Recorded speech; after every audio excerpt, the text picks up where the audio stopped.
This week's show is brought to you by healthymail.com. Just go to healthymail.com or call 877-4-VIAGRA. That's the number 4 and Viagra spelled out. Use the code word GLORY and you'll get 20 pills for $49. Be advised that this show is not for children, the faint of heart, or the easily offended. The explicit tag is there for a reason.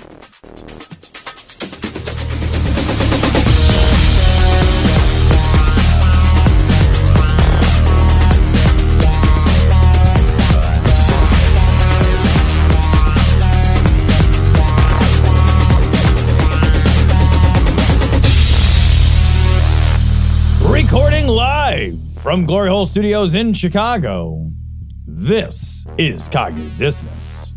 Every episode we blast anyone who gets in our way. We bring critical thinking, skepticism, and irreverence to any topic that makes the news, makes it big, or makes us mad. It's skeptical. It sure as shit is political. It's political. And there is There's nothing you can do about no it. welcome, man. Motherfucker, everything is political right now. Everything that is, except for Tulsi Gabbard, who voted present. Yeah. Present. Mm-hmm. The only person in the history of the United States. Now, granted, it's not a long, storied history of impeachment processes. Right. There's only been 3. Yeah. There was almost 4, but Nixon realized, hey, I could get pardoned for these crimes if I don't get impeached for them.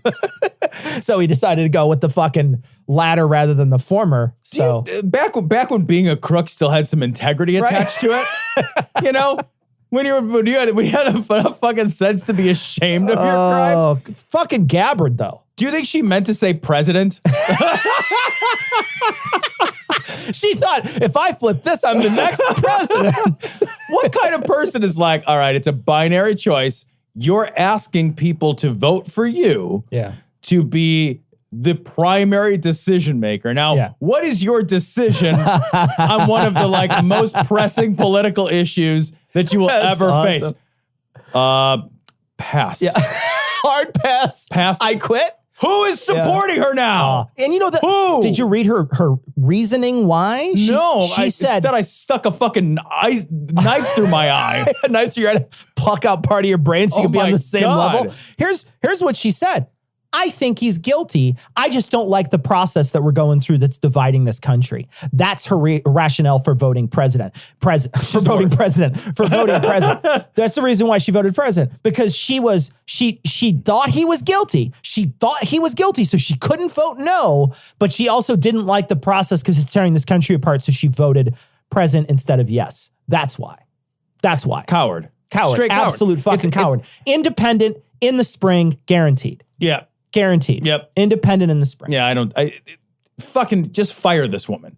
Like if she's not running again. So good. Not at all. No, she's not. She's not running for Congress. I don't think. I think she's stepping down. Oh, really? Yeah, I think she's quitting. So she can pursue her career. Yeah, so she can pursue her presidential present. There's no upside to this. I was trying to think. Like, I think she thinks this. Like, maybe it doesn't piss off either party or either group. This pisses off everybody. Yeah.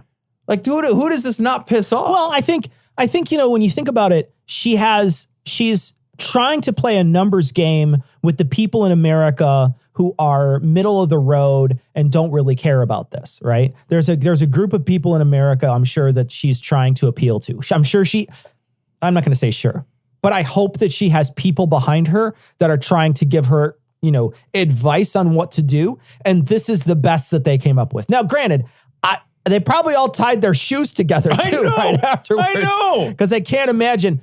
But at the same time, that's her strategy. Right after it happened, Pelosi gave a mom look to everybody in there who was going to cheer. I love that. Which I love too. I love that. I love that too. And I got to say, Rashida Tlaib went to the impeachment, was walking down with her staffers, and they were all smiling and laughing. And one of them's like, woohoo! Like, we're going to go impeach this guy.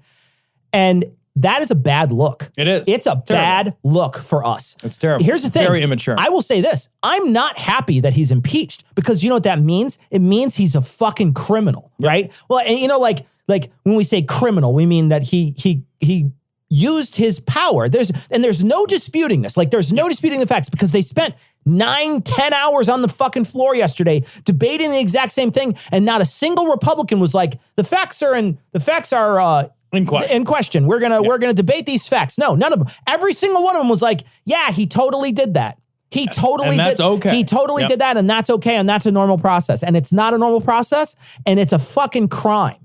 You know, utilizing your own, try to get your own personal gain off of this is absolutely abhorrent. It would never fly if it was anybody else on the other side. For these Republicans, it would never fly. They would never want this to happen. They are such a party of selfish fucks that they can't pull themselves out of the fucking equation for 10 seconds to be like, no, you know what? We need to make sure the system's okay. We don't need to worry about our party right now. We need to make sure the system is in place and working correctly. But there's no broader view on this. There's no broader view. Like, you know, like one of the best things that's been said is like, you got to understand, like, the Democrats don't win if Trump is impeached because we get Pence. Yeah. You get Pence. Yeah. It's not like the Democrats, like, oh, good, great news, guys. Cory Booker's in charge for a year. Right, exactly, yeah. We don't draw a hat with the people don't draw names out of a hat from the people who are currently in the Democratic running. It's not like the Democrats are like, we vanquished thee, and like, we're in charge. Right. Like, and I see a lot of this conversation, and the conversation centers around this idea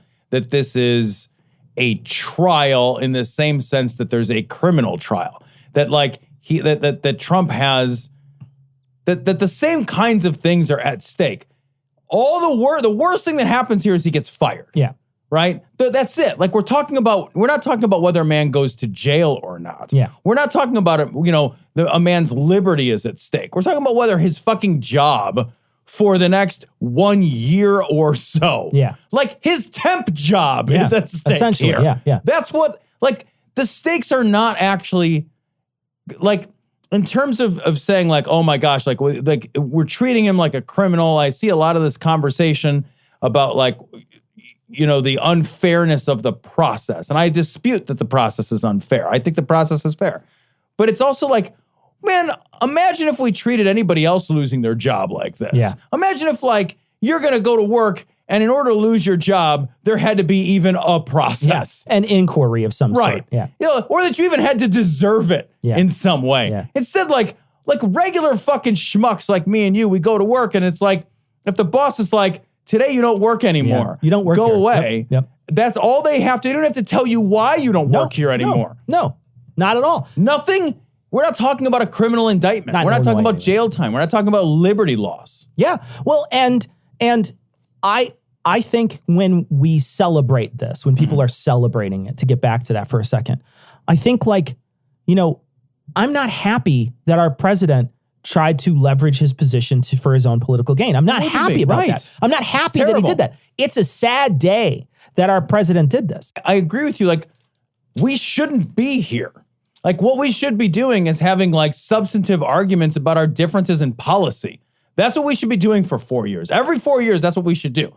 Like, we should have, like, real and meaningful, substantive conversations about, like, our differences around the direction of the country. We shouldn't be in a place where we're like, yeah, like, you fucking sold us out for your own political purposes. Amazing. We have to spend a year of everybody's life going through this fucking dog and pony show to see whether or not you get fired while we accomplish nothing. The nation stalls. We like, the country deserves better than to have effectively no governance. Now, I will say, like, as somebody who disagrees with literally everything Trump has ever done, no governance is the amount of governance I wanted to have. That's exactly, yeah.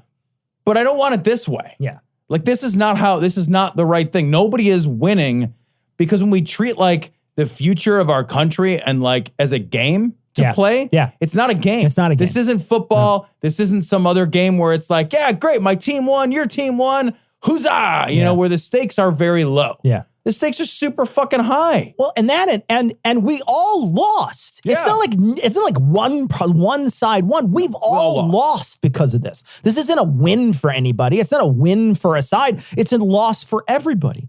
And one of the things that they kept saying over and over and over again, in the impeachment, when they were talking about it on the floor, when they were debating out on the floor, they kept talking about how they've had it out for this president since the beginning. They're trying to impeach your vote is what they're trying to do. The Republicans kept saying it over and over again.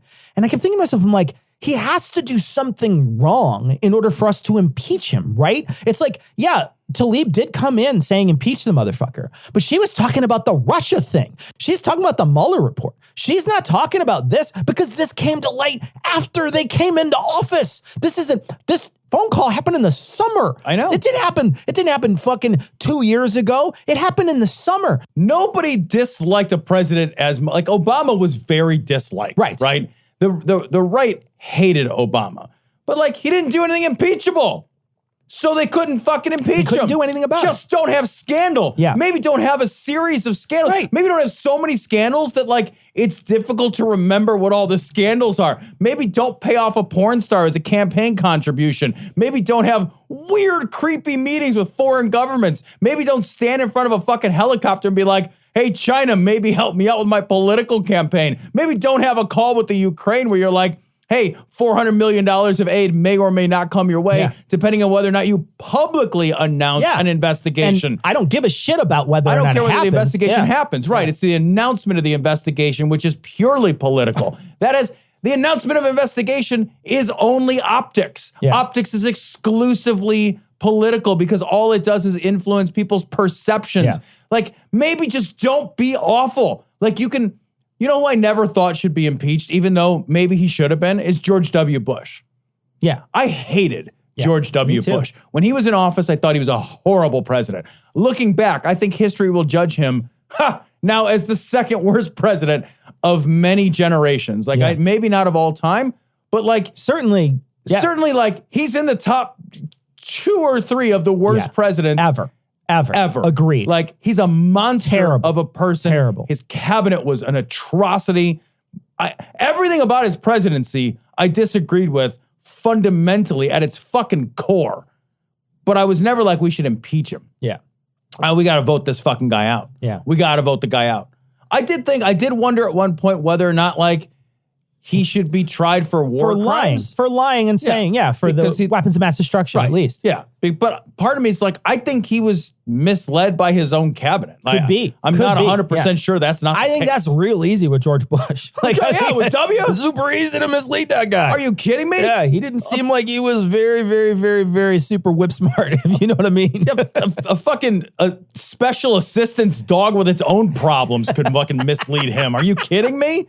The other thing that's really appalling about this whole procedure is McConnell and Graham already saying that they've already made up their minds. And then they play that against the tape of them talking about Clinton years ago and how they were just like, oh, we've got to hear everything. We got to make sure we hear everything we can. And it's so funny to hear their stance on it back then when it was a Democrat. And now you roll it forward and you're like, oh, okay, this is how you guys handle it when it's a Republican. Hypocrisy means nothing. No, nothing whatsoever. Like, because it's games. It's gamesmanship and it's winning. And it's like, it's this bullshit, my side, your side stuff. Like, none of these are principled men. These are garbage people. Garbage, horrible, monstrous people that are hurting us. They are hurting the country so much. The things you want, the things we need as a country to be safe and to be economically powerful and to have like some fucking quality of life. Mitch McConnell, one fucking person, somehow walks around and fucking pisses and shits and is just a regular person and is hurting 300 million of us, and we're letting him do it. And it's astonishing. Like, that guy is supposed to swear an oath saying that he will be a fair and impartial juror. And he's already come out publicly and said, I have no intention of being a fair and impartial juror. He said as much. And like, he said, like, I am working directly with the defense, like with the White House to coordinate this trial. Like, what the fuck is going on right now? Like, all of this is illegal. Like, this is a subversion of the system. Yeah. And we don't care. Yeah. Somehow, and I don't understand how, we don't care because like we've gotten so caught up in the games. Yeah. We've lost our principles. Yeah. And it's crazy because right now, we know Russia's doing all this shit right now. We know that they're trying to manipulate our elections. They're continuing to try to manipulate us over and over and over again. And even now, we know it's true, and there's nothing we can do to go back to stop that. We can't stop it. We can't stop it now because right now, there's no push in our government whatsoever to try to prevent any of that. Well, and the right has blocked legislation and blocked funding. Over and over. We are actively blocking the funding and the legislation that we need to put into place to make sure that our elections are sound. That's not a democracy anymore. Yeah. You're handing democracy over to foreign governments that are hostile to us. Yeah. It's Russia. I don't understand what happened to the right. I don't get it either. Like, they fucking suck the shriveled dead dick of Ronald Reagan more than any other party ever. And that guy fought a Cold War with Russia. And somehow the right is fucking got it right up the fucking tuchus with Russia and is grinning about it with every thrust. They can't stop. I don't understand. Yeah. Isn't that the party that's supposed to hate Russia? I thought so, but they are a party of opportunists. And I think that whatever helps them, they will use. And this is a perfect opportunity of that. Do you think it's because they see the writing on the wall that Republicanism is demographically dying? And it's just like, all right, well, if we can't appeal to the masses anymore, if we can't appeal to young voters, if we, you know what I mean? Yeah. If we are demographically dying, then the only way we win is procedurally. Yeah. Do you think that that's a part of it? I don't know. I think there is something to be said about that if you look at how things get gerrymandered and, the way in which they try to control the elections. And they have for a long time. Right. Purging voter rolls now, that's coming out. Many different places are purging different voter rolls. And so, there's a difference between the two parties. One party wants everybody to vote and wants to make sure that everybody has an opportunity to vote, and the other one wants to limit it, and got to ask yourself which one's better. We got to ask yourself, which one is democracy? Yeah. It's so funny because the right somehow has, they have copyrighted the idea of patriotism. Yeah. And they've trademarked the idea of nationalism.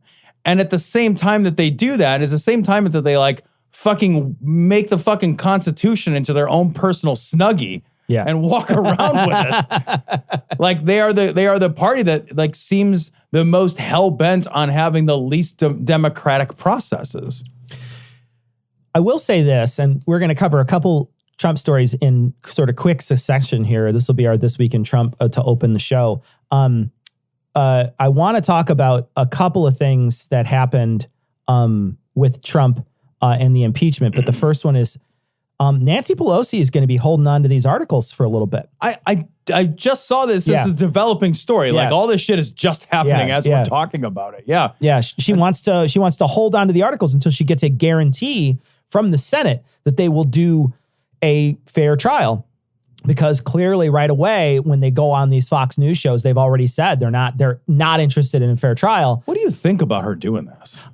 It's okay. So it's initially I was like, wow, that's an interesting way to do it. That's basically what they did with, they've done this. They've stalled over and over and over and over again throughout the last several years. And it's served the Republicans very well to stall. Neil Gorsuch is a perfect example of that. But already their spin on it, McConnell's already responded. He's saying, what, did the prosecutors get cold feet already? Are they sure that their bill isn't, their impeachment isn't going to hold up to people? And he's playing it, he's spinning it because he doesn't want to, he thinks that he knows what's going to happen. I mean, let's be real honest. You got to get 67 votes in order to fucking remove him. That wouldn't happen with any of the Congresses going back to the 70s. Yeah. There's no chance it's going to happen. Yeah, maybe you could flip 6 or 7 guys from the other side, but you can't flip. I mean, gosh, how many do you have to flip? That's 20 people you got to flip over. It's not happening. It's not happening. There's no way 20 people are going to jump ship from Trump. Nope. That's just not going to happen. So you know the outcome already. I think the problem is that what they really want to do is get all the people who are on Trump's staff that he told not to come, or the former staffers that he told not to come and actually say shit out loud. They want to make sure that they hear that stuff out loud. And if they dispute some of those facts and they come out as lying on, in the Senate, that's a big deal for some of those people. And I think that's what Pelosi wants, is to make sure that they come out and do that. And that's what all the Senate wants. The Senate, at least the Democrat side, wants that to happen. But I think the Republicans are going to do what they're going to do, which is they don't mind that it stalls. They'll be able to try to spin it as best they can. I thought this was super weird, actually. Yeah. I disagree with this. I like Nancy Pelosi, so maybe she's just playing chess 2 steps ahead of me. She's a smart woman. Yeah, she's a smart lady. So, But because Mitch McConnell was basically like, well, then don't send it to me. Yeah. What? Well, I don't give a shit. Like, what if you never send it to me? Yeah. Like, and I kind of agree with him. Like, if all you do is impeach him in the House, and then every day you don't move it to the Senate, we look like we have, like, to the people, like, it looks like what it is. It looks like a broken, fractured government that can't even get impeachment done. Yeah. We can't even decide what we've decided. Yeah. We're Tulsi Gabbarding the whole fucking thing. We're just like, we'll get to it or not. Yeah. Like, this doesn't play well for the Democrats unless it plays out perfectly. And that seems so dangerous to me. No, and nothing ever plays out perfectly for us. Look around. Nothing has in the past several years. Yeah. So the other couple things, he tried to cyberbully Greta Thunberg again, which was great. He had said, one of the things he had said to her, he had tweeted at her, Trump said, Greta must work on her anger management problem and then go to a good old-fashioned movie with a friend.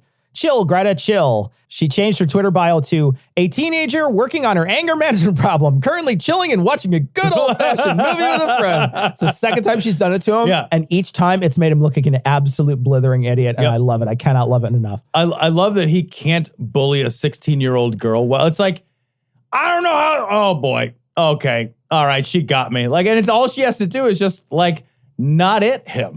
Yeah, this is also Trump faces backlash after John Dingell hell joke during Michigan rally. Basically, what he said out loud was, let's just listen to it. Debbie Dingell, that's a real beauty.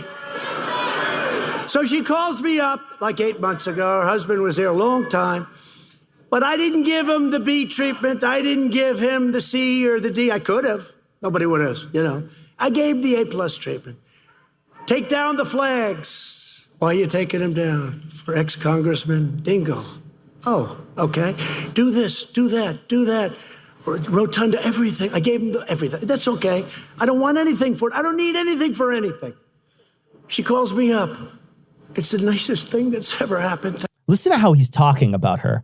This is a woman who lost her husband after years and years, and he's mocking her for crying on the phone. Yeah, and he's also like making a big deal about doing the only decent thing you can do that cost him nothing to do. It's not like any of this like was a personal difficulty for him. It'd be like if I was like, oh my God, when your spouse died, I sent flowers. So like now you got to blow me. Yeah. Like, and it's also not his decision, right? Like a lot of this stuff is up to Congress. It's not even his decision. Right. Thank you so much.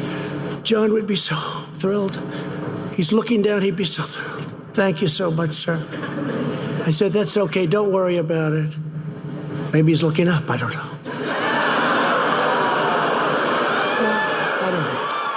Yeah. The implication being that he's burning in hell. Yeah. Which these fucking numbskulls believe in. Yeah, right. That's what he did this week. He said that this week about her husband. And one of the things she said back was like, look, this is a really difficult time. My first Christmas without my husband, and you've made it harder. Thank you. Thanks for doing that. Appreciate it. But he's attacking her because she's not allied with him politically. Because she voted for impeachment. He's a classless human being, man. Now, Tom, this one you didn't hear about. When you came in, I said, hey, what about this thing? And you said, oh, what? And so I'm just going to play it for you. And I came into office. I did a lot of this. Sinks, showers, all of this stuff. I did a lot of it. No water comes out. You have areas where there's so much water you don't know what to do with it. You turn on the shower, you're not allowed to have any water anymore. I mean, we do a lot of it. Dishwashers. We did the dishwasher, right? You press it. Hold on a second. Can we just pause for a second, Cecil? He is sweating. He is absolutely fucking sweating like an absolute pig. He is rendering right now. I have done some fucking shit in my life, and I have sweat my own puddle. And this man is standing. Yeah. Like he is standing in place right now. And he's exerting himself so much. He is sweating like mile 24 of a marathon. They always talk about like, what if we get another 4 years of Trump? And that's a possibility, very much possibility, especially after, what happens here with this impeachment and how this plays out. There's a possibility, but I don't know that we're ever going to get 4 years of Trump. I look at this guy who's standing in place, sweating and nearly dying, and I think probably not going to happen. Anyway, he's going to talk about dishwashers here in a second. Dishwashers. We did the dishwasher, right?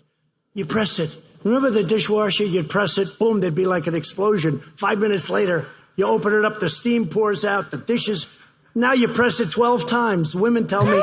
Women tell me. What is happening? Did that just happen? That just happened. Women tell me that you press it 12 times. You press the button 12. So what he's basically saying is, I don't understand how dishwashers work anymore. But the ladies say, you know, because them bitches in the kitchen. They wash the dishes. Oh my God. Again, you know, they give you 4 drops of water. And they're in places where there's so much water, they don't know what to do with it. So we just we should waste it, goddammit. If you've got a natural resource, you should waste it. What you should do is, and it's funny too, because you're just like, yeah, okay, so what we're going to do is make an individual dishwasher for everybody in the country. So Chicago area sells its own dishwasher.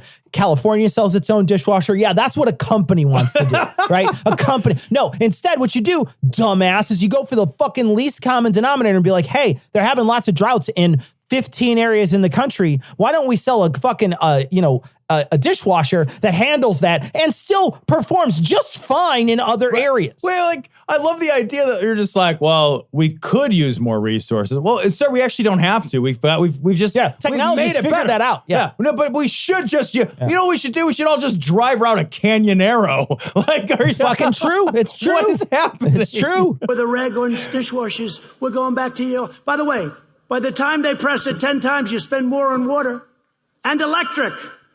Don't forget, the whole thing is worse because you're spending all that money on electric. So we're bringing back standards that are great and better machinery, but you can have the water again. Huh? He's basically saying, look, I'm going to cut down regulations so that I'm going to get rid of Energy Star shit and anything that has water conservation, and I'm just going to get rid of it. Yeah, I feel like this is one of those like crazy person moments where you're like, we're actually having a conversation where the solution is, wouldn't it be better if it was less efficient? Yeah, exactly.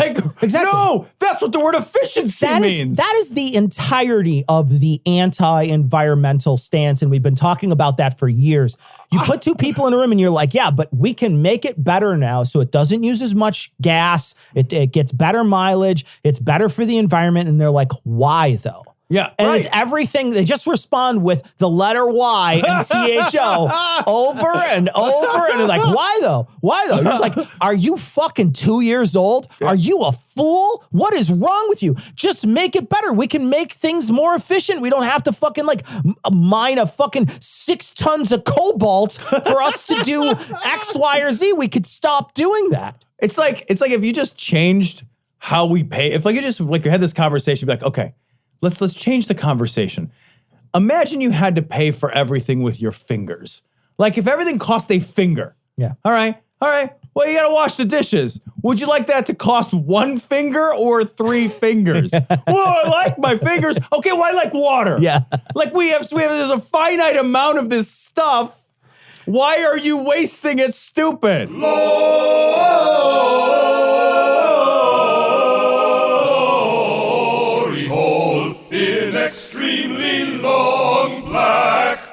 This story comes from CNN.com. It's kind of a big story, actually. Mormon Church accused of stockpiling billions and avoiding taxes. Like, just so you understand what billions here means, billions means about $100 billion. Yeah. And in case you guys are curious, churches aren't allowed to stockpile money. So that's a really, really, really big deal. Churches are allowed to be tax exempt because they're 501c3. They're 501c3 the same way any other charity is a 501c3, which means that there's a limited amount of cash reserves which are available, which they're allowed to keep on hand. They're a charity, so they are supposed to act as a community good. That's the only reason that churches are tax exempt, because they're supposed to like pay into the community. Hoarding $100 billion right now, our sponsor is not paying it back and into the community. I just want to mention, you can't if do you like this. to fuck, this is a great big fucking deal. Yeah. And but if you like to fuck and you like to get fucked, one thing it says is a whistleblower alleges that billions of dollars collected in tithes, mandatory donations by members, was invested in an investment arm of the church.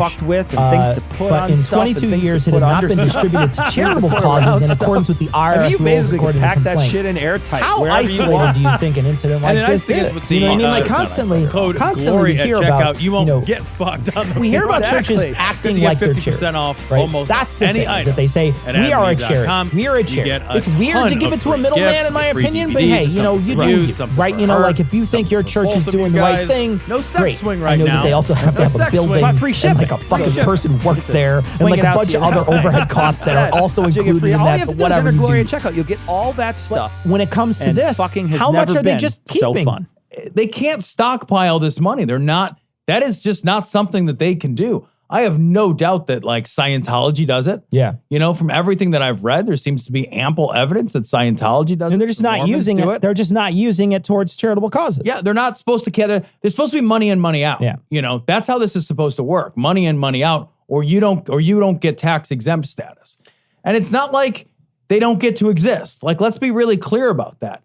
It's not like anyone is saying like, look, if you want to keep your money, you can't exist. No one's saying that. What they're saying is if you want to keep your money, that's cool, but you're a business and you get taxed. You get taxed just like because everybody that's else. profit off your revenue. Yeah. It says here in the statement, the church made no mention of allegedly accumulating $100 billion, but did say, quote, all church funds exist for no other reason than to support the church's divinely appointed mission, which is really pretty churches, I guess. Yeah, is right. Make Salt Lake City beautiful again. I don't know. What, like they're stockpiling this money for like the end times. I'm serious. I read a different article. It says like, Really? that they're stockpiling this is it in money. gold or something? Like- which will be equally worthless to the dollar in the end times? Can we chat about that for a minute? We've talked about this in the past. I'm talking about in the past. Like those fucking dumbass motherfuckers who are like, well, you know, if the economy crashes, I'm going to be all right because I have gold. It's like gold is just money that's heavier. It's not just food, right? It's a pretty. thing I It's trade. pretty. Right. That's it. Money is something Well, it's not- that's worthless. Yeah. That we pretend is worthwhile. And then we hand it to each other in exchange for things that have objective value, like water you can drink or a home you get to live in. Objective value, and then money is this fucking pretend thing that makes the world go round. Gold's the same thing. Yeah. It's just metal that's shiny. Like, if I'm hungry and you're like, would you like some gold or would you like a Whopper? I want a Whopper. There are times where a Whopper has more valuable than gold. Yeah. Like gold is it's just money that's just fucking a pain in the ass to carry around. Did you hear in this story that they're saying that like the whistleblower in this, because of the IRS rules, they have an opportunity to take, 30% of the taxes collected? No, I missed that part. So the whistleblower gets up to 30% if they collect taxes on it. And that tracks because the whistleblower for Ukraine got a half of a fighter jet. So he's just sitting in the back half. He's waiting for the front half to get delivered. Buddy, for $30 billion, there's nothing I wouldn't blow. I know. I'll tell you. Well, if it's not 30, it's a third of what they collect off taxes. Okay. So it would still be in the millions of dollars easily. Yeah. Which I think is great. I'm still putting it in my mouth is what I'll I'm tell saying. you what. Well, not only am I'm also doing that too. But like the idea too is like, I think that's a great way to make sure that people stay honest, right? You put that clause in there and then suddenly people are like, oh, they're going to watch you. They'll pay attention to you. Woo, woo. Yeah. Fucking A, get on the train, baby. You know, holiday movies actually do make me feel really good. Christina, I love holidays, but those sappy Hallmark holiday movies, if my wife wanted to watch that marathon, I would actually pay her money not to do it.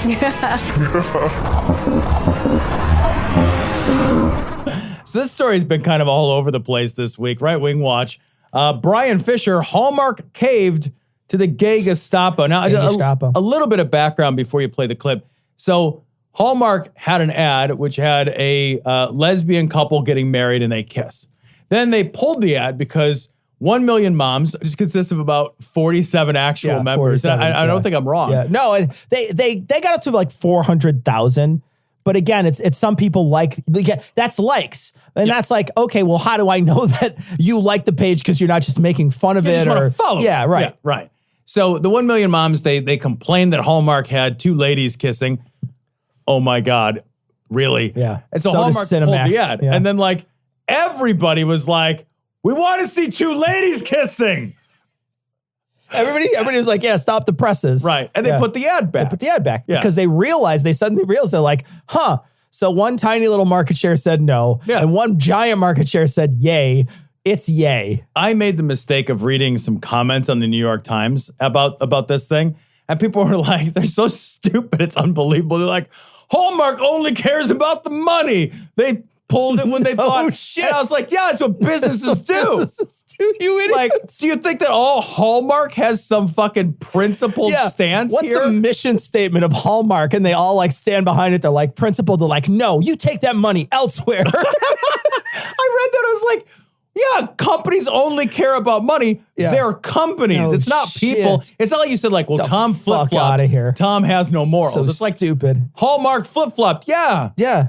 right. They caved. Of course they caved. At what Yeah. point is that news? That is not the news here. This happens with every single business. Right. The business gets pressured because they made a fucking bonehead maneuver and then they change their fucking, they change or they don't. You know, there was a bunch of backlash. Do you remember when the fucking Cheerios commercial came out that had a fucking interracial couple on it? I do. And it was just like, and people were just like, whoa, what the fuck? And you're like, where is this? What is happening? And I couldn't Oh, literally. what are they, Negroes? I literally couldn't believe that there was backlash to an interracial. I was like, what fucking timeline am I in, man?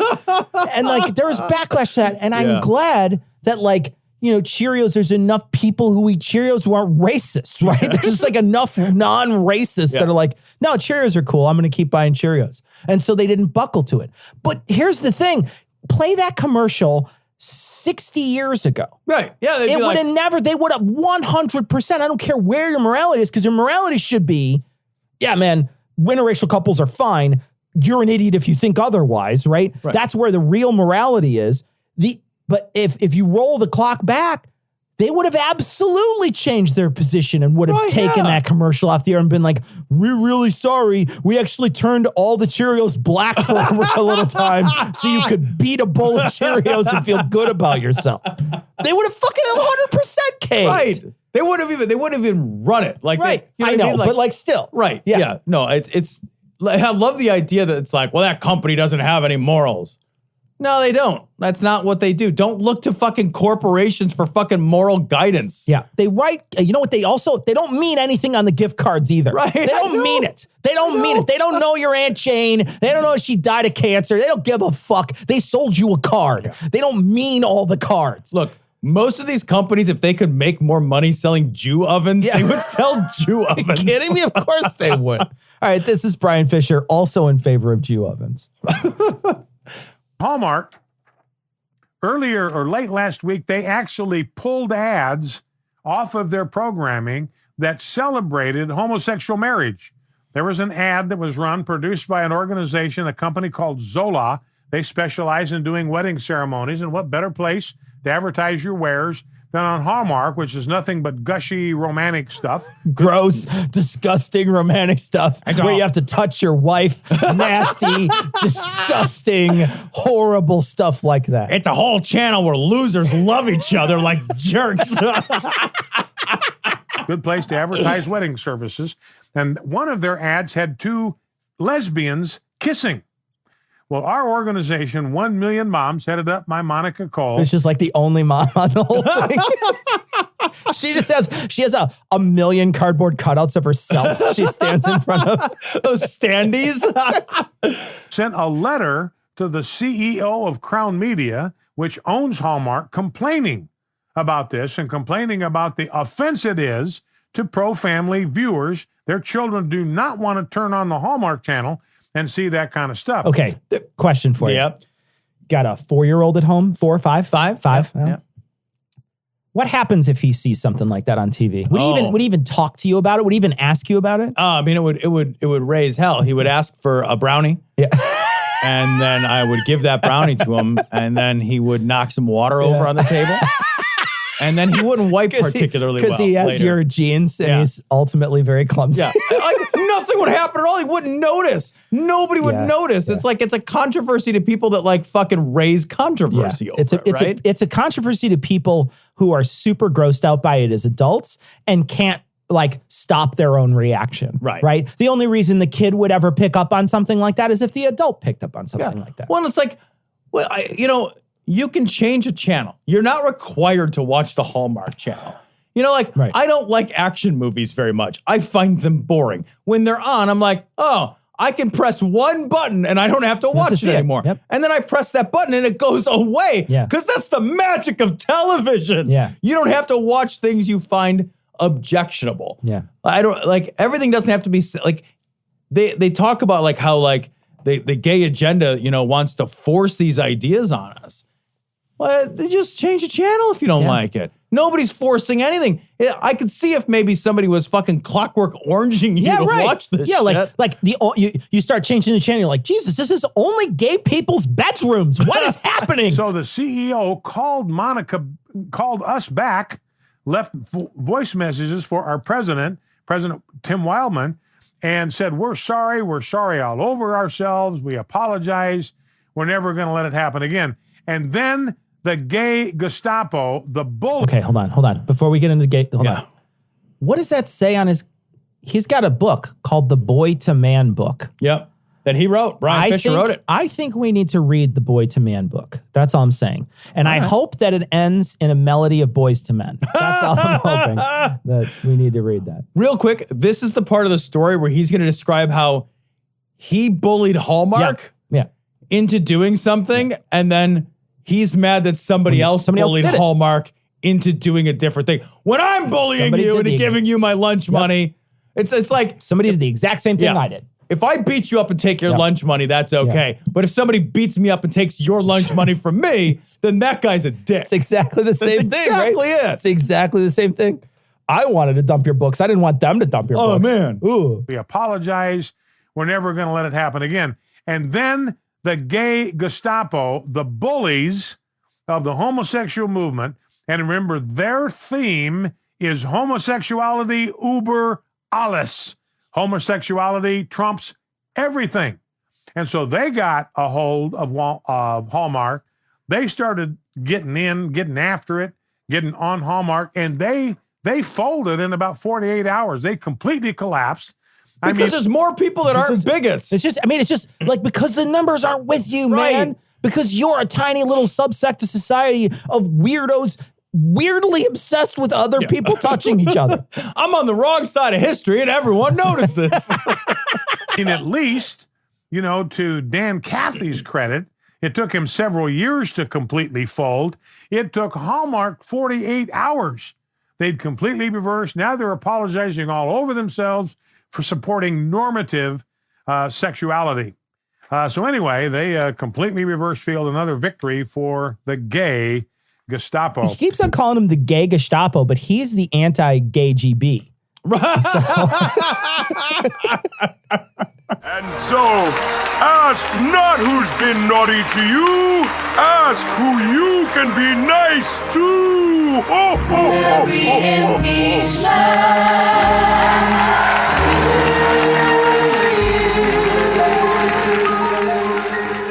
This story comes from Right Wing Watch. Touch not the anointed. Lance Wallnau prays against the effort to impeach. I thought he was Trump. in like a hand job video or something.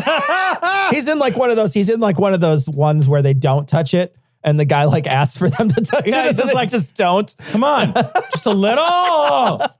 He's just running around the room waiting for somebody to touch it.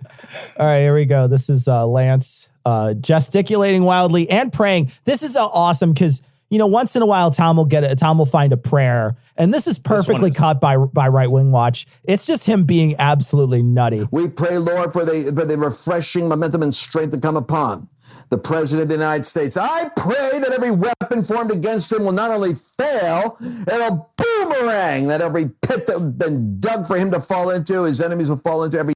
What is this fucking bounces off of me and Lance on you? That's exactly like when I listened to this, I was like, this is the I'm rubber, you're glue prayer. That's what it is. He is praying, I'm rubber, you're glue. Also, it didn't work that way in the impeachment. I just want to point that out. It's not like Nancy Pelosi's like, damn, they got me for colluding with the Ukraine. Fuck. Every net that has been cast to snare him will become a snare for those that have sent it. Lord, they're not battling with a man. They're battling with the intercession and the mercy of God over America. Lord, America needs mercy. It deserves judgment.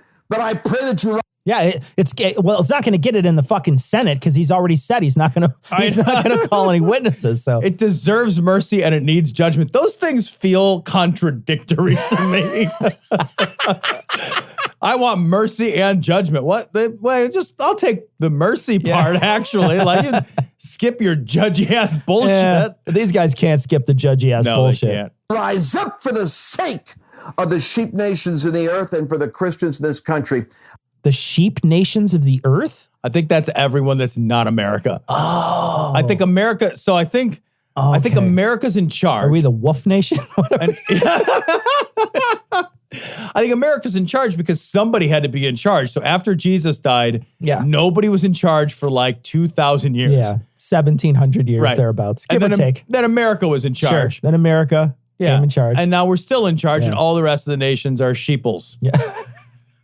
And that's the dumbest fucking thing ever. I pray that you rise up, send angels down that will tear open the veil of deception and call. Oh, is he goat-seeing us right now? He's goat-seeing us. Isn't he goat-seeing us? You guys can't see this, but at 42 seconds in, that is the answer to life, universe, and everything. 42 seconds in, he's goat-seeing the screen. It's fucking amazing right now. Cause the minds of Americans to awaken with shock and revelation to the truth. Lord, I pray that you will have an Elijah anointing that is going to take this seduction of Jezebel, witchcraft, and political self-interest and money compromise and cause it to... Oh my God, that's literally Trump.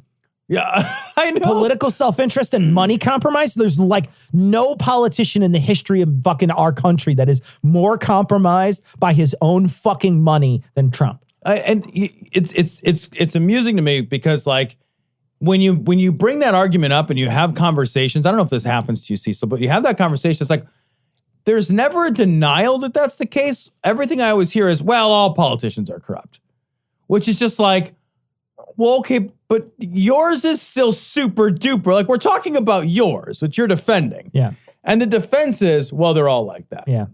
Well, that's not a defense of that at all. Yeah. Like even if that were true, it's like, all right, well, but the one in supercharged is a problem, right? Yeah. Like then we both agree. What you're basically saying is we both agree, but because the whole system is fucked, then just fuck it. There'd be a fireful moment there. A fireful moment? A fireful, full of fire, fireful. There's a whole festival about how fireful this is. You can watch, the thing is that like, they didn't finish the last season of Fireful, but then they had a movie. It's Firefly goes on to Firefall.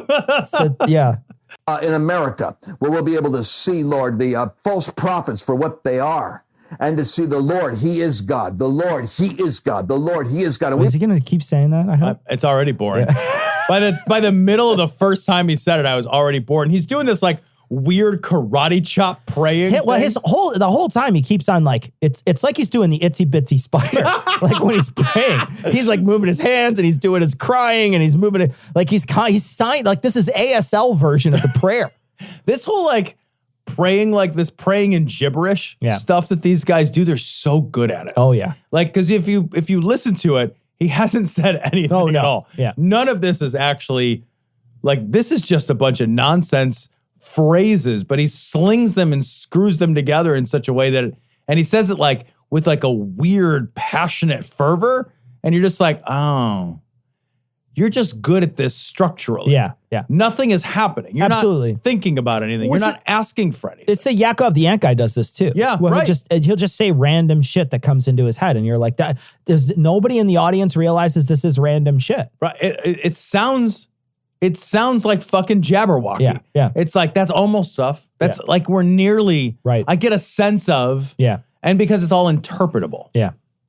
We believe that you're having your way right now, Lord, we never would have known any of this stuff. We wouldn't have known about the condition of American politics, the intelligence. Oh no, we knew about the condition of American politics. Did God just fucking blow that whistle? Yeah. I would be impressed. Oh. If the whistleblower identity hadn't already been leaked.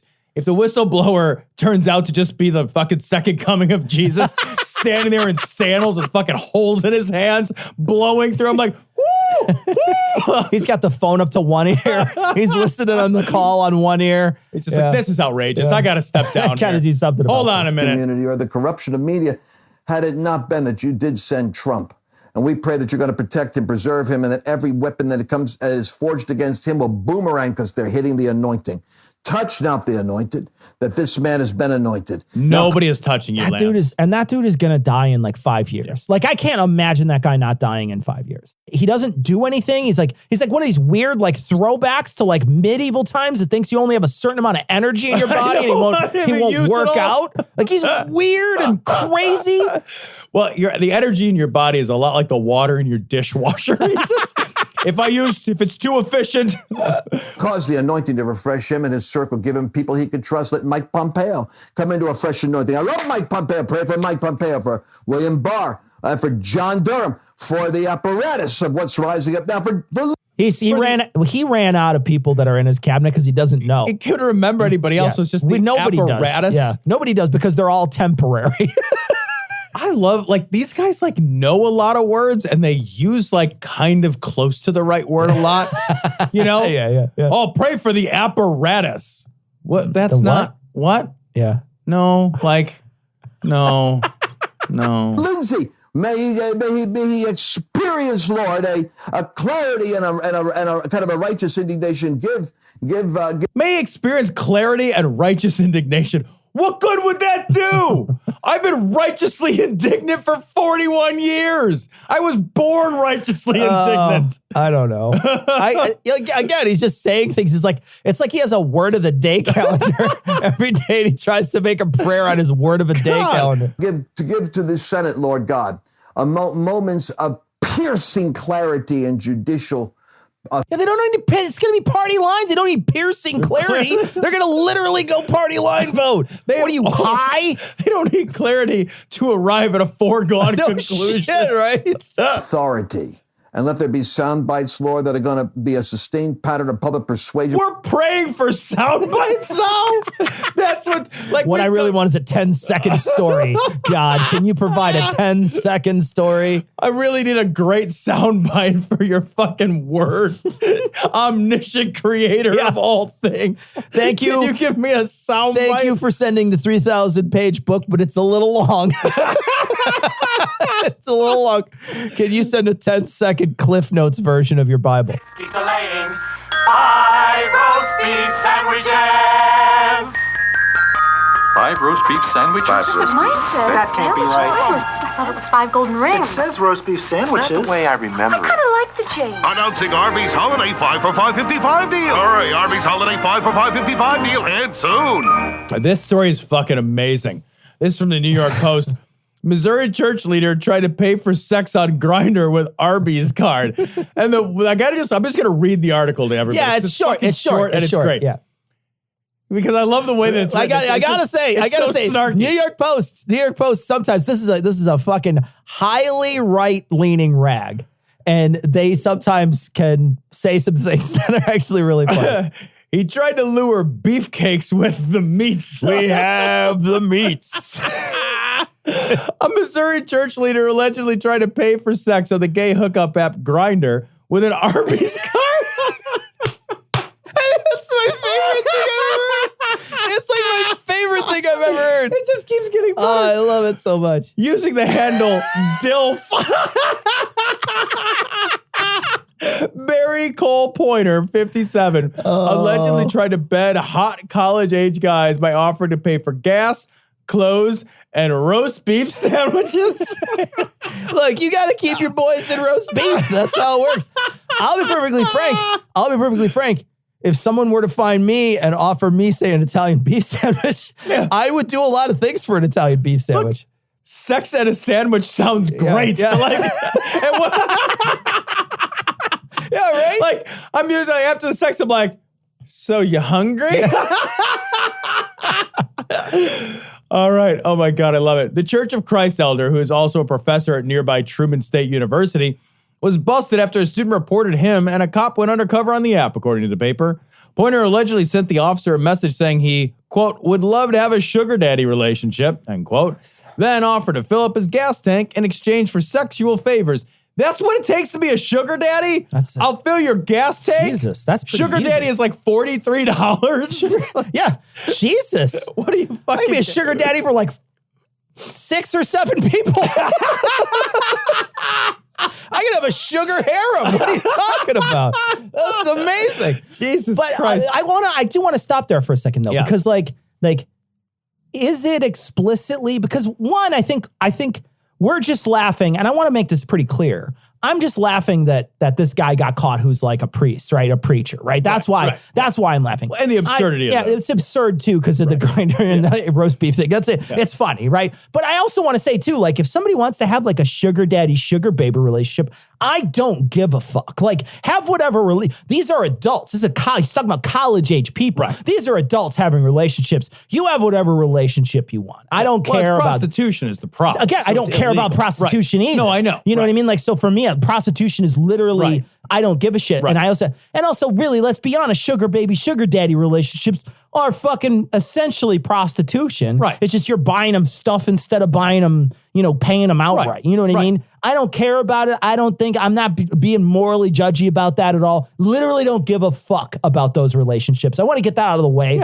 so people don't say like, oh, what are you being? I don't give a fuck. Yeah. Sex workers, do your thing. Yeah, do your thing. Exactly. Whatever. Do your thing. Yeah. If the younger guy was willing, Pointer said he also might throw in an Arby's card.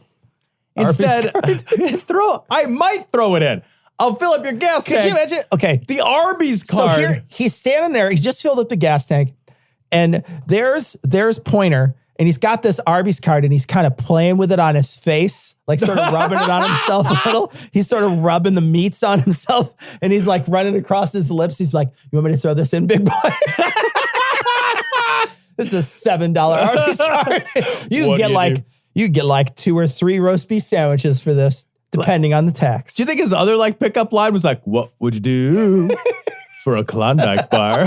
He's got a $5 foot long card, but he's like, it's really not that long. I'm gonna fuck you 3 times. Here's the thing. I got 3 $4 cards.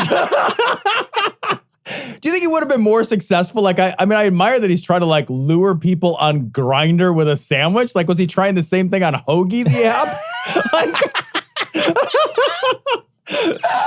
Maybe somebody with a little bit better with technology should have given him some pointers. Yeah, exactly. All right, instead, he was greeted by officers at the gas station where he tried to flee, according to the paper. When he's pulled over a few blocks away, he allegedly told police he was not doing anything with a minor and was only trying to help by offering gifts to men on the app. You realize what the app's for, sir. This is like, so you went on a site that hooks dudes up with other dudes, and you're like, yeah, no, I was just trying to be nice.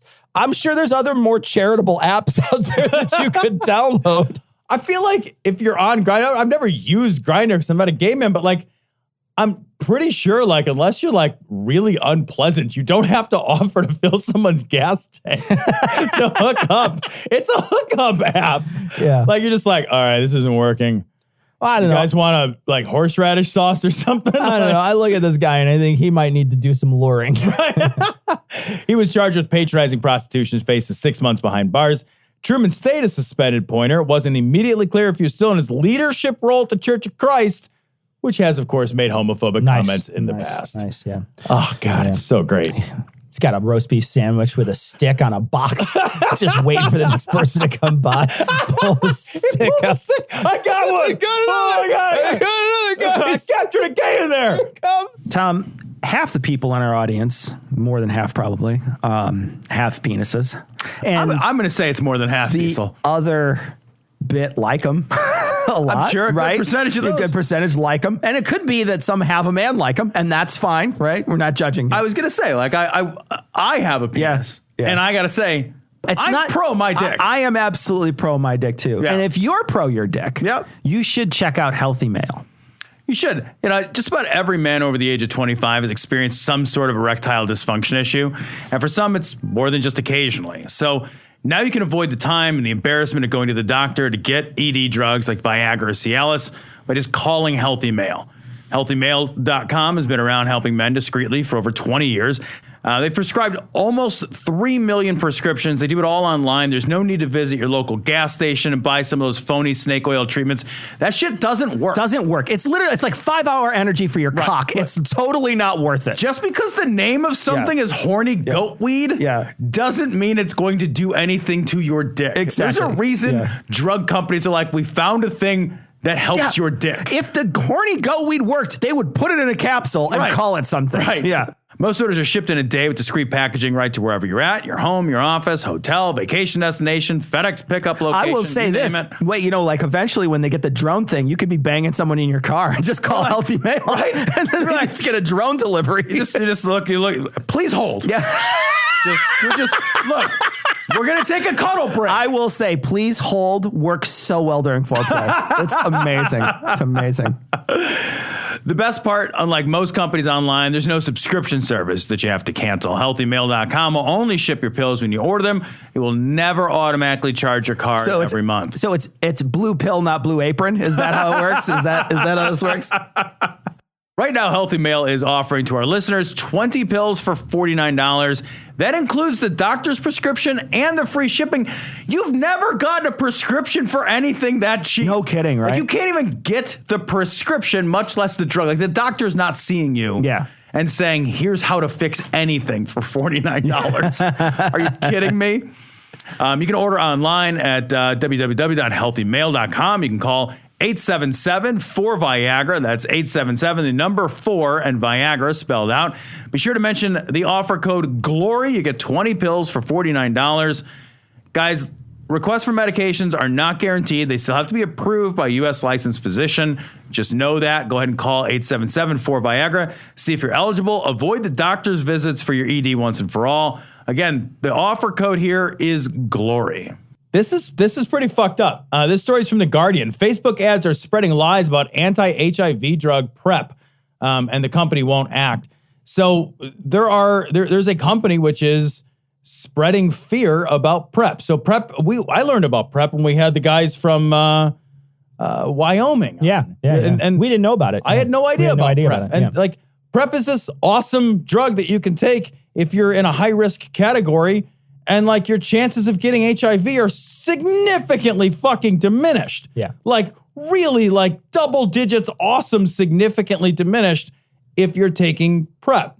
And so it's a great drug. And it's like one of these things, I read this article and it's like, well, this is great. This should exist. And then it's like there's a company out there spreading fucking disinformation about the effectiveness and the safety of PrEP. And there's no mechanism to fight this disinformation. Yeah. And this shit spreads like a goddamn wildfire because like all information is just like out there to be consumed, and the consumption of information is what helps to move information. No, it's not. It's even worse than that because it's targeted, right? So like Facebook, you can target. So you're targeting this group of people, and this is a law firm that's trying to spread misinformation about this drug so that they can make a class action suit. Right. That's what they're trying to do, is try to drum up business for this class action suit. Well, the problem is that if you put out misinformation out there, then you're going to, and you target a group of people, because you can target a group of people. Right. This is way more dangerous than it used to be with like stuff on TV, right? When you just like blast shit out on TV, it's way worse than that. And there's nothing that's sort of a regulation. At least the FCC, there's some sort of regulation behind that. There's some sort of body that sees this and says, no, that's not good. We can't do that. We can't let that go on the air, et cetera, et cetera. Or they fine, they'll let it go on the air. But companies that do stuff on the broadcast waves, they have probably, I would imagine, an FCC compliance officer, somebody who works for them. Because the FCC isn't policing everything that goes out. What probably happens is they have their own internal person who's like, nope, the FCC will fuck us for that. Don't put that out there. It's probably a general counsel, right? Who just knows what's good and what's bad for the FCC. So they specifically have a person in-house who's like going to be their compliance officer who's like, yeah, no, yes and no, yes and no.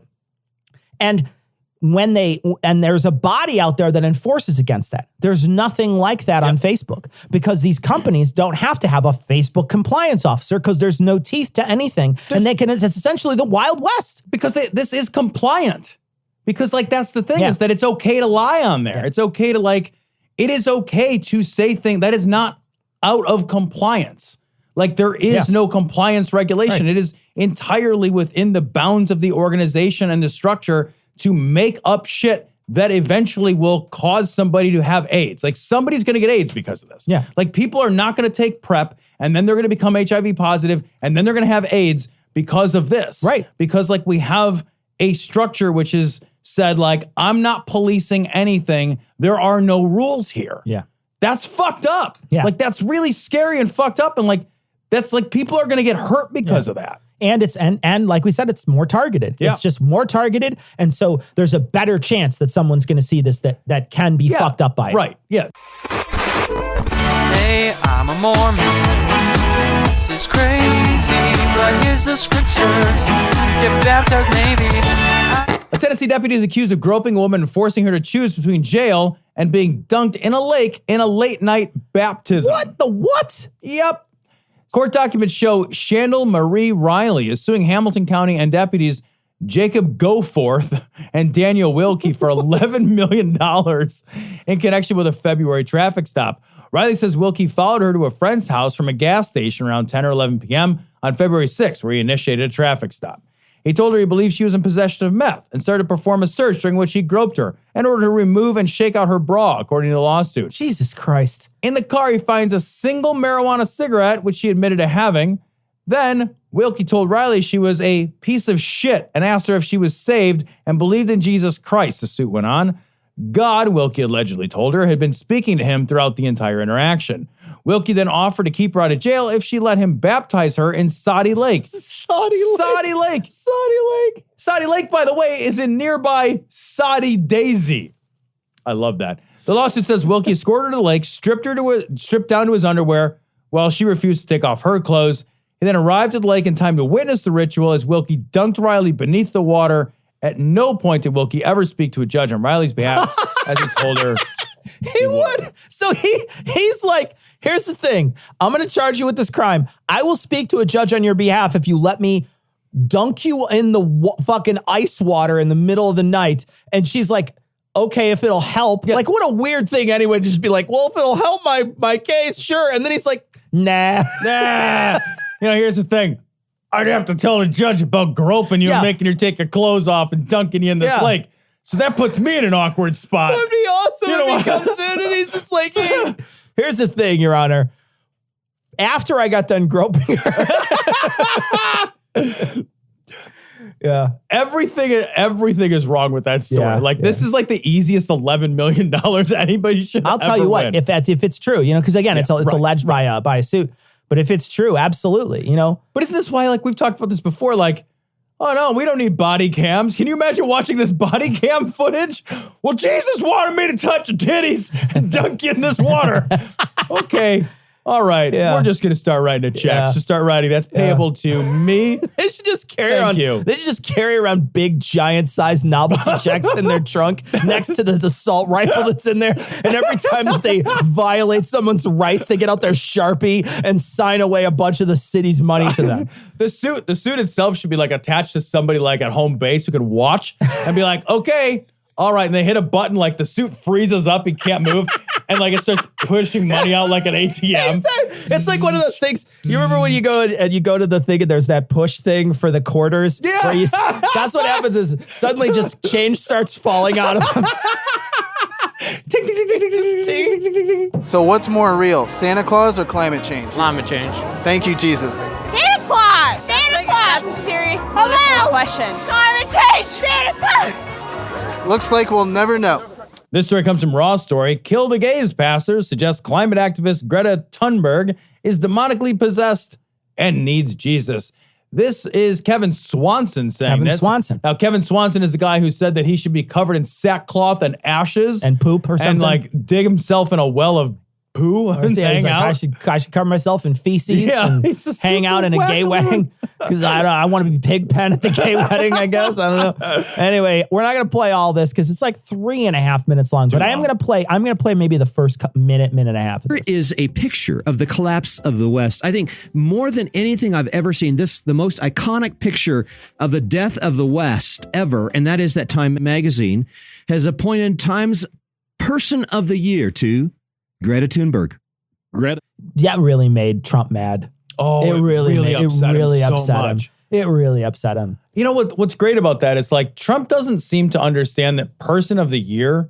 Like I think like it doesn't mean like most admired Person of the Year. No. Like Wasn't Osama bin Laden the Time Person of the Year? They've done some of these where they're like the person of the year, the person of the year. They did one where they're like, you're the person of the year. They had a mirror on there and they're like, you. And I'm like, oh my God, I'm the best they could do.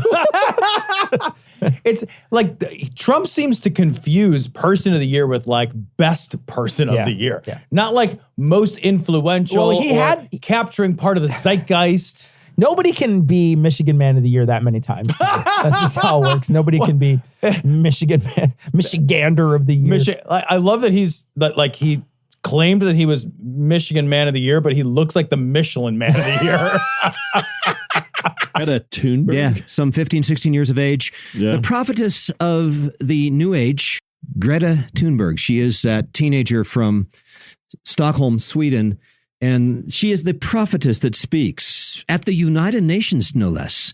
This is what she said. This is a piece of what she said to the United Nations, speaking to the world, instructing the leaders of the entire world concerning her wisdom. Could you hate somebody's voice more than his voice? Also, this guy gives a lot of cred to the United Nations that it doesn't deserve. Yeah. You know what I mean? Like genuinely gives so much cred to this where it's just like all the leaders of the world. Yeah. They all sit there and they get their fucking programming drilled into them, right? Right. As if the United Nations, they all go back, well, we got our instructions from Greta. Exactly. Everybody got your syllabus from Greta? Yeah. And also, here's what they constantly say. They're like getting our instructions. She's like, she didn't instruct anybody on anything. No. She just shamed them like they should be shamed. That's it. Well, I think that's why they're so reactive. Yeah. I think they're reactive because it's a she. Yeah. I think they're reactive because it's a young person. Yeah. And I think they're reactive because like she's refusing to enter into a debate on the facts. Yeah. What she's doing instead is saying like, this shit is fucking poison and you know it and you're pretending you don't know it and you're going to fucking kill us. Yeah. And it's not like, it's unequivocal. The message is emotionally unequivocal. Right.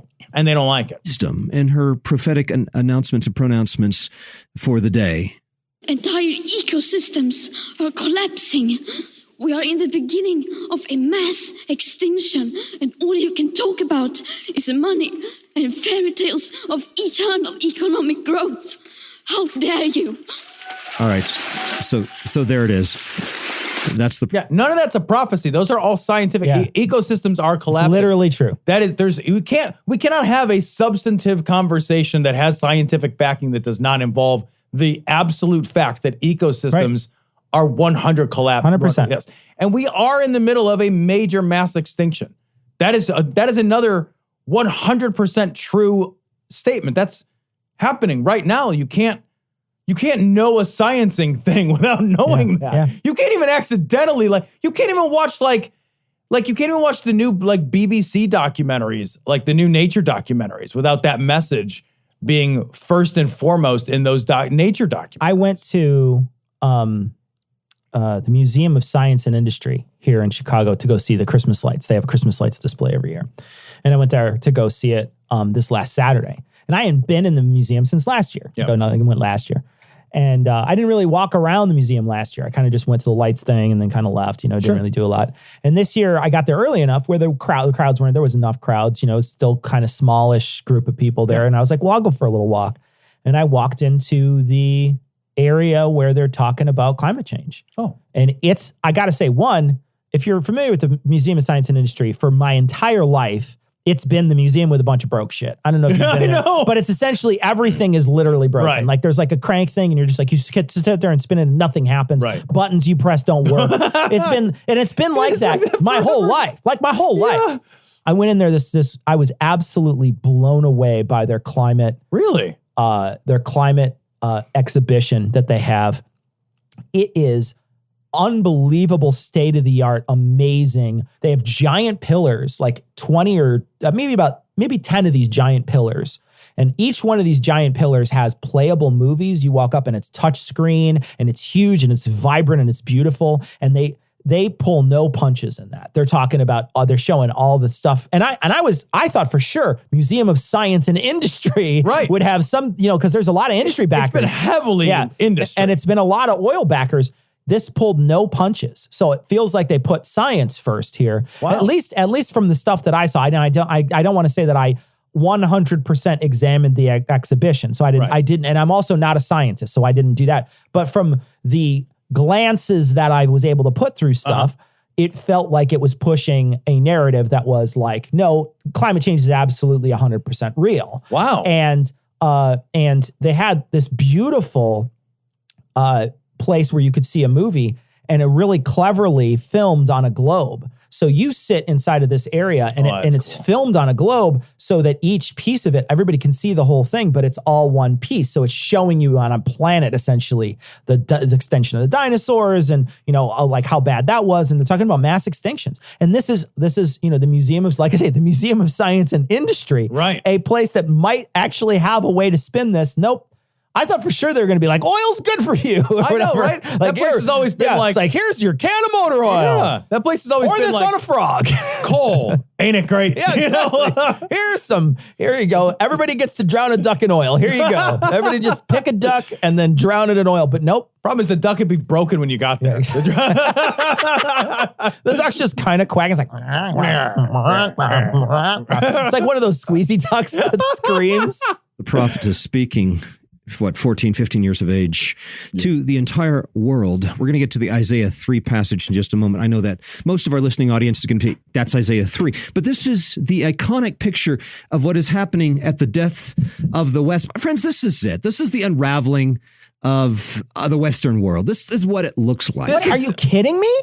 The death of the West, all the horrible shit that we have done, like the death of the West, like we're going to look at our history of Western culture. We're like, all the awful, terrible, fucking evil shit that we've done. Yeah. And like this girl being like, hey, we should pay attention to climate change. That's the thing that we're going to get. Yeah. There's a giant scale. On the one side is smallpox blankets and the other side is Greta Thunberg. Yeah. And you're like, those are equal. Yeah. World War II. Yeah. Or hey, slavery's on one side. Greta Thunberg's on the other.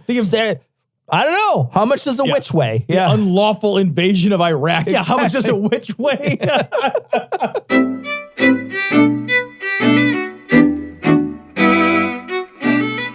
So we want to thank our patrons. And this week we can thank our patrons. We want to thank all our patrons, but first we want to thank our patrons, Darcy, Wendy, Michael, James, Travis, Jess, Casey, Taru, Adam, Joel, James, John, Leah, Brian, Alexi, Tessa, Benjamin, Alex, Roger, Carol, Nat, Daniel, Joshua, Brian, Chad, Kathleen, Julie, Tristan, Derek, and Dustin. Thank you so much for your generous donations. We really do appreciate it.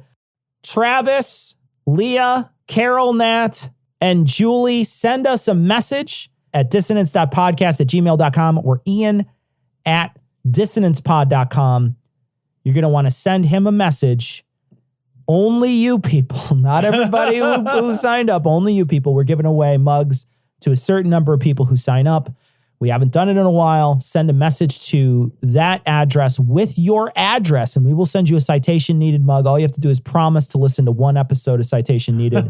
Thank you so much for being patrons. We really do truly appreciate it. You guys, we put a lot of work into this show. This show requires an extensive amount of work, and your patronage goes to help buy us food, pay for a roof where we can actually record this and pay an employee's salary. So we want to thank you guys very much for doing that. So we got a message from Rina or Rina. I don't know how you pronounce that in Russia, but they mentioned that one of the things that we said on our show was for Vulgarity for Charity that $50, we wanted people to donate $50. $50 gets you a roast.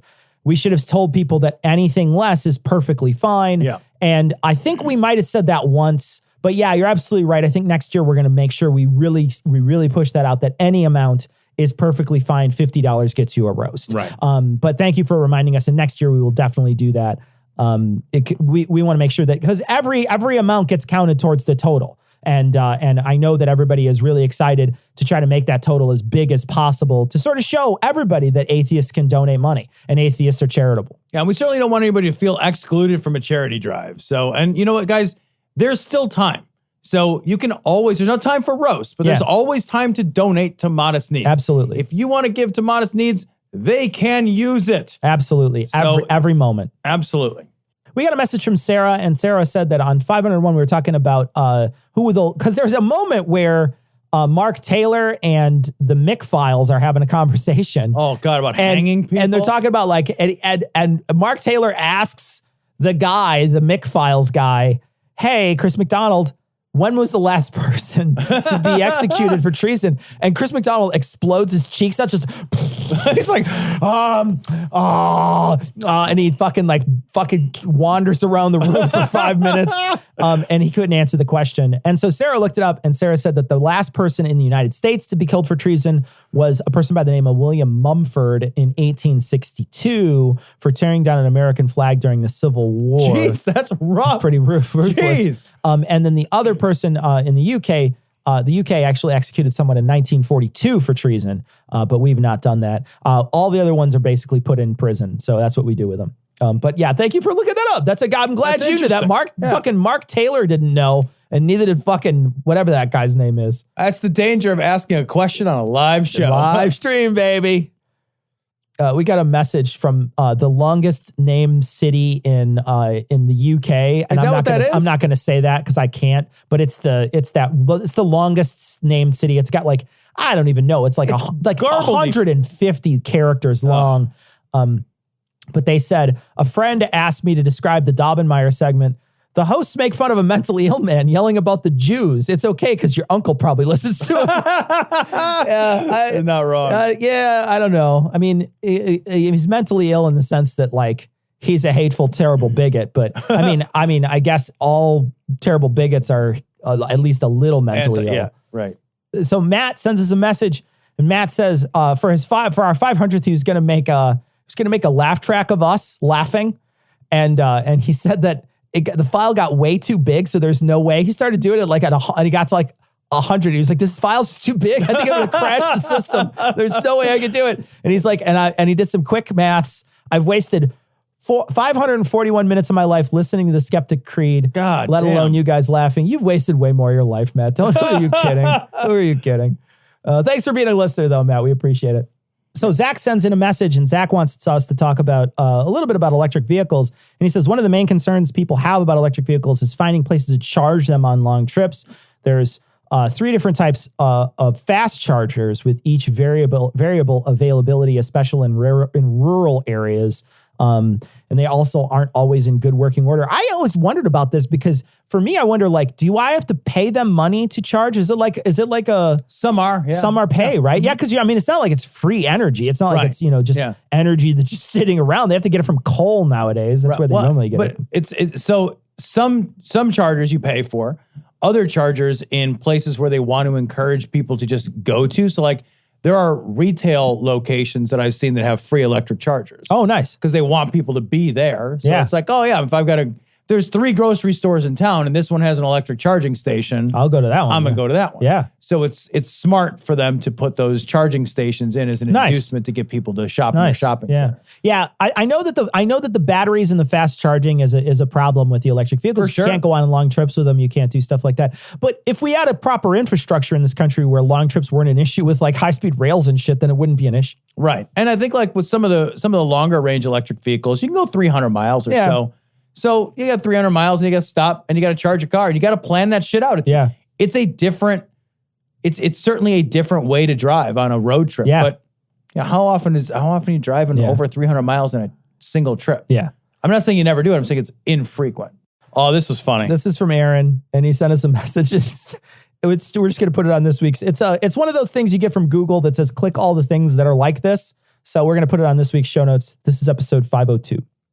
Well, that is going to wrap it up for this week. This is Christmas for everybody. So what have you done? This is going to be our Christmas show. We're going to be releasing it day before Christmas, 2 days before Christmas. What day is it? Monday? Christmas is Wednesday. Wednesday. Okay, so a couple days before Christmas. We are having tonight, this is Thursday night, we are watching the debates. We are indeed. And we are going to, after we're done with the debates, we're going to go live. You won't be able to hear this, and all the patrons and whatever, we're going to, clearly if you saw our social media feed, you saw this, but if you didn't, you might have missed it. But if you want to hear our take on the debates, all you have to do is go to our YouTube channel, our Twitch channel, Facebook Live, place where you can watch us, and you can watch the video that we recorded on Thursday night where we talked about what happened at the Democratic debates. If you're interested in that kind of thing, go check it out. We'll post the link to people on Patreon. But if you are out there and you're interested, check it out. We spent some time doing a little Christmas thing, and we also spent some time talking about the Democratic debates.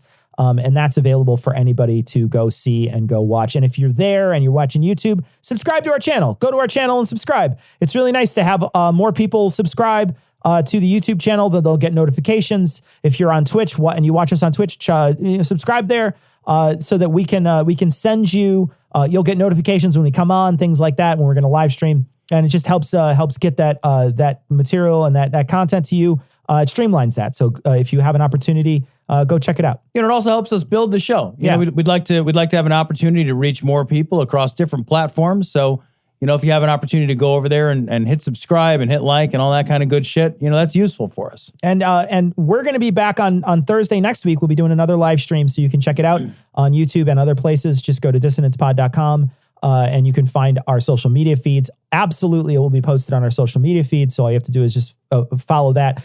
It looks like our regular standing time is going to try to be 9 o'clock, 9 p.m. Central Time. We will let you know if that changes through our social media feeds throughout the day. So you want to go check those out beforehand. But come join us live. We do interact with chat. It's not 100% chat based, but we do stop and interact with chat on occasion. So if you're interested, check it out. We're going to try to do this every week if we can. So come find us on YouTube and subscribe. It'd be great.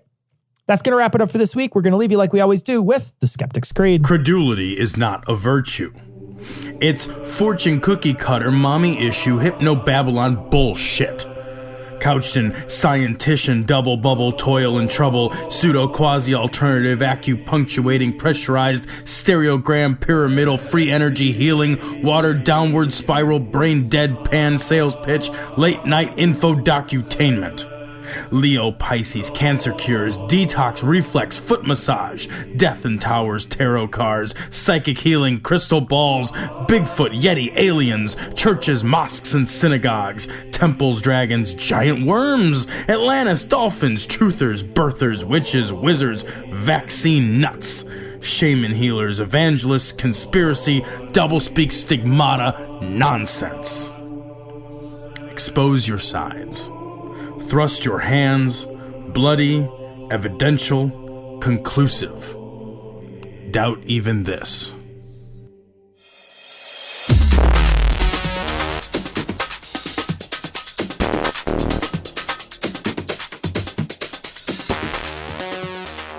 The opinions and information provided on this podcast are intended for entertainment purposes only. All opinions are solely that of Glory Hole Studios, LLC.